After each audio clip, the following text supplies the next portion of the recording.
What up there now, YouTube, man? I had to come in and drop another little lesson or a little motivation for my guys that's in the franchise. I just seen it when one of my guys, man, that said it looked like he's not being able to get out his business because he has to work so much with the franchise fee, and it's kind of disheartening because I know you work to try to get your business together, and you seem like you won't be able to chance to get out of it, so you know, to put other people to work so you can go do something else. But I want to say, man, the income is not there. If the income is not there, then you can't. It's hard for you to take a income loss. So my thing would be to continue to grow the income so that your net can be more, and then you can pay more. You can pay people, and you can live off the income. Get yourself a budget, and as you continue to increase your income, stick to that budget. Use the excess money to pay out to your employees. And as you continue to do that, you'll be freeing yourself up to go and further your journey on your own instead of being tied down to the franchise. I've been seeing more and more how people has been able to get their own accounts, even with the franchise. I talked to my franchise owner, and he let me know that I can procure my own clients as long as I'm not in an infringement of some of the rules that they have. But I mean, man, it's out there to go get it, man. Special services.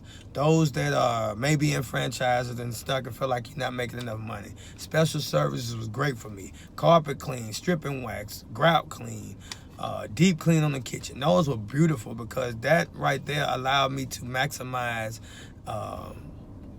to get more money. I could go to making $30, $40, $50 an hour while I'm paying out $10 an hour. I can go do this job while I'm paying somebody else to do this job. And as I continue to steadily get specials, it allowed me to pay for the services along with paying for the accounts, to where now I'm paying the accounts off, and then I have more income.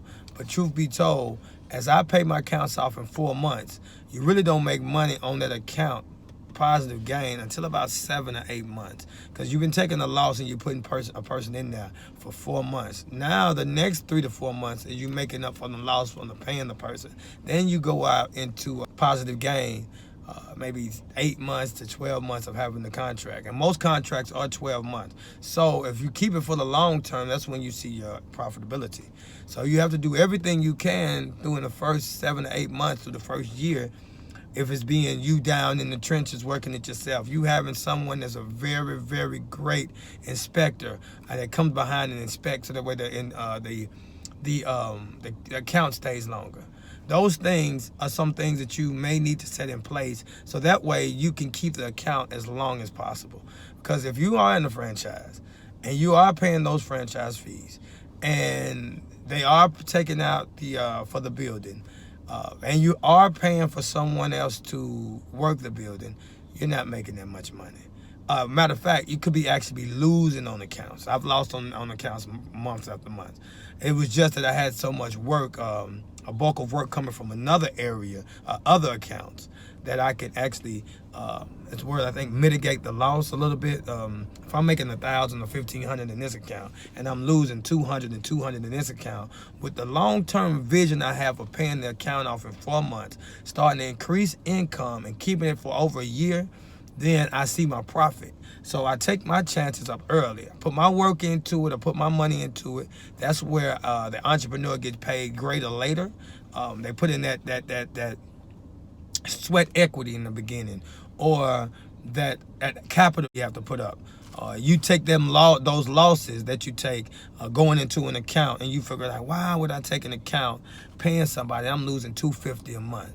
Because those are the type of risks that you take when you have a long-term plan, and then you may keep that account for over 2 years. Most of my accounts I keep over a year. So I don't really have that problem per se, but I know how to get through it. I was working my buildings. I was making sure the work was done. I was in them every day, every night, going back behind folks, putting good workers in. And when I didn't, I was communicating well with the contacts so that they loved me if they didn't love the work that I was producing, to keep me coming a little longer. I put some people in there that wasn't doing a good job, and it was like, hey, we love William, we love what he does, we love his communication, we love his dedication to his work ethic, and how when we call, he respond instantly. We're going down and seeing them. With everything that they give me as a complaint, constructive criticism, I look at it as that, not a complaint. Then I take heed and I move on it. That way I can continue to grow my accounts and grow my business. If you like the content that I put up, hit the subscribe button. The bell is there to be notified every time I put a video up. Leave a comment below. You can hit the like button, or you can share if you think there's someone else that'd like to hear it. Man, wishing ain't doing enough. Let's get out here and grow these accounts.